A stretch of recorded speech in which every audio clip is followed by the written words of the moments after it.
Hi friends, নতুন একটা ব্লগে সবাইকে স্বাগত জানাই। আশা করি সবাই খুব ভালো আছো। এখন ভোর 5:30। ভোর বললাম, কিন্তু বাইরেটা দেখে একদমই সেরকম মনে হচ্ছে না। তো ফ্রিজ থেকে দুধ বের করে নিয়ে যাব রান্নাঘরে। তো এই যে এখন দুধটা বের করছি। তো আগে একটু গরম জল বসাবো। গরম জলটা করে সেই গরম জলটা নিয়ে গিয়ে সিজাকে ডাকবো। ও গরম জলটা খেয়ে তারপরে বাথরুমে যাবে। আর যেহেতু এখন টিনেজার, তো গরম জল সকাল রাত্রে খেলে না পিম্পলসটা অনেকটা কম হয়। আর ওর মুখে দুটো একটা করে এখন ওঠা শুরু হয়েছে। তো ওই জন্যে সকাল আর রাত্রেবেলা গরম জলটা দেওয়ার চেষ্টা করি। আর ও যখন থেকে শুনেছে যে গরম জল খেলে পারে পেটটা পরিষ্কার হয়, পিম্পলসটা কম হয়, তো ও এখন খেয়ে নেয়। তো আমি ওই জন্য সকালবেলাতে, রাত্রেবেলা না দিলেও কিন্তু সকালবেলাটা দেওয়ার চেষ্টা করি। তো এই যে গরম জল করে নিয়েছি, তো ওকে এই গরম জলের সঙ্গেই এখন ডাকবো। আর ও উঠে বাথরুমে যাবে, তার মধ্যে আমার অন্য সব কাজ হয়ে যাবে। ওর দুধটা রেডি করা, তারপর টিফিন রেডি করা, জলের বোতলগুলো রেডি করা, সব কিছু আর কি। তো আমি দুধটা খুব হালকা গরম করব, কারণ যেহেতু এত গরম, বেশি গরম করলে না আবার সেটা ঠান্ডা হতে অনেকটা সময় লাগবে। ওই জন্য একদম হালকা গরম করলাম। আর খাবে তো একটুখানি, আর দুধটা এখন কমও ছিল। তো কম থাকলে ও একদম কম খায় বলে ওই জন্য রাত্রেবেলা আমি এর মধ্যে আর আলাদা করে কিছু জাল দিইনি, মানে আলাদা করে দুধের প্যাকেট জাল দিইনি। তো অল্প একটু বাদামের গুঁড়ো দিয়ে দিলাম, আর একটুখানি ছাতু দেবো। বাদামের গুঁড়ো 1/2 চামচ আর ছাতু 1 চামচ। এটা যদি আমি অন্য, ওর যদি স্কুল না থাকুক তাহলে এটা ডবল পরিমাণ হয়ে যেত, দুধের পরিমাণও ডবল থাকতো। তো এত সকালে তো এমনি খাওয়ার অভ্যাস নেই, খেতেও চায়ও না, ওই জন্যে খালি মুখে যেতে নেই বলে এইটুকুন দিয়ে পাঠাই। আর তাছাড়াও টিফিনটা যে বেশি খাবে, ওর গরমেতে নাকি টিফিন খেতেই ইচ্ছে করে না। অনেক সময় বলি যে পাস্তা, ম্যাগি, চাউমিন এসব করে দিই, তো ওর এইসব একদম ভালো লাগে না। আর পরে নাকি এই টিফিন বক্সের মধ্যে এগুলো থেকে গন্ধও হয়ে যায়। তো ওই জন্য আমি আর জোরও করি না। তো আজকে দুটো বোতলে জল দেবো। একটা বোতলে জল দেবো এমনি জল, আর একটা বোতলে একটু রসনা করে দেবো। আসলে গ্লুকন-ডি দেবো ভেবেছিলাম, কিন্তু আমাদের এখানে না সোমবারের দোকানগুলো বন্ধ থাকে, তো ওই জন্য আর গ্লুকন-ডি কিনতে পারিনি।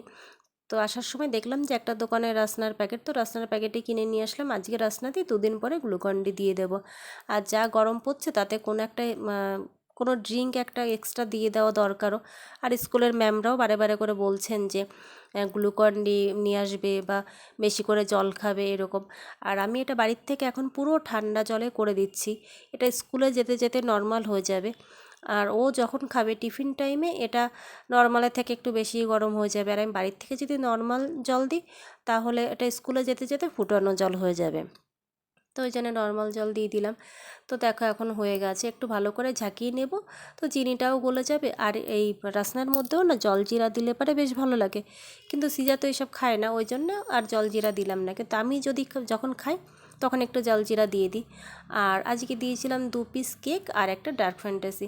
তো জানি না পুরোটুকুন শেষ করবে কিনা। আমি তো বারে বারে করে বলেছি যে টিফিনটা তো শেষ করিস, নাহলে কিন্তু বাড়িতে এসে মার খাবি। তো জানি না কি করবে। তো এখন ব্যাগটা রেডি করছি, তার সঙ্গে আমিও রেডি হয়ে গেছি, আর ওইদিকে সিজাও রেডি হয়ে গেছে। তো এখন বেরোবো। তো 2 পাশে দুটো জলের বোতল দিয়ে দিলাম। তো ব্যাগটা বেশ ভার হয়ে গেছে, আসলে দুটো জলের বোতলেই ব্যাগটা অনেকটা ভার হয়ে গেছে। তো এখন প্রায় 6টা 5-7 এরকম বেজে গেছে। আর আমাদের 6টা 20-র মধ্যেই আমরা বাস স্ট্যান্ডে চলে যাই, বাস আসে 6টা 23-এ। তো এই যে এখন আর যেতে তো লাগবে 4 মিনিট, তো একটু আগে আগেই বেরোলাম। তো এই যে এখন সিঁড়ি দিয়ে নামছি। তো আমাদের সিঁড়িটা না বেশ নোংরা, ওই জন্য আমরা উপর থেকেই মানে জুতো পরেই হাঁটাচলা করি। আর বাড়িতে এখন কাজও হচ্ছে। তো দেখো দেখতে দেখতে বলতে বলতে আমরা বাস স্ট্যান্ডে চলেও আসলাম। আর এখনের ওয়েদার দেখে মনে হচ্ছে না যে এখন এত সকাল, মনে হচ্ছে এখন দিন দুপুর এরকম একটা ব্যাপার। আর এত সকালেও রাস্তায় জ্যাম লেগে গেছে এই দিকটায়। দেখো এখানে গাড়িগুলো সব জ্যাম হয়ে গেছে। তো আমি বাড়িতে এসে গোপাল জাগাতে চলে এসেছি। তো গোপাল জাগানো আমার হয়ে গেছে। তো এরপরে যাব রান্নাঘরে। সকাল সকাল রান্না করে নিলে গরমটা একটু কম লাগে। তো সিজাকে বাসে তুলতে গিয়ে কলমি শাক কিনেছিলাম, তো কলমি শাকগুলো ভালো করে বেছে নিলাম। তো এইগুলো দেবো পাখিকে, আর এইগুলো লাগাবো। আর এগুলো তো শাক, সেইগুলো খাবো। তো এই যে এইগুলো, এই ডাঁটাগুলো এগুলো লাগিয়ে দিলাম। এগুলো কদিনের মধ্যে ফোট বেরিয়ে আবার শাক হয়ে যাবে। এইগুলো আগে একদিন খেয়েছিলাম, সেইগুলো লাগিয়ে দিয়েছিলাম। তো এই যে ঘরে এসে এখন রান্না আবার বসিয়ে দিলাম। তো এই যে শাক ভাজা হচ্ছে, ভাত বসিয়েছি, আর ওইদিকে মাছের ঝোল আর ডাল করা হয়ে গেছে। তো এখন কিন্তু সন্ধ্যাবেলা, গাছে একটু জল দিতে গেছি।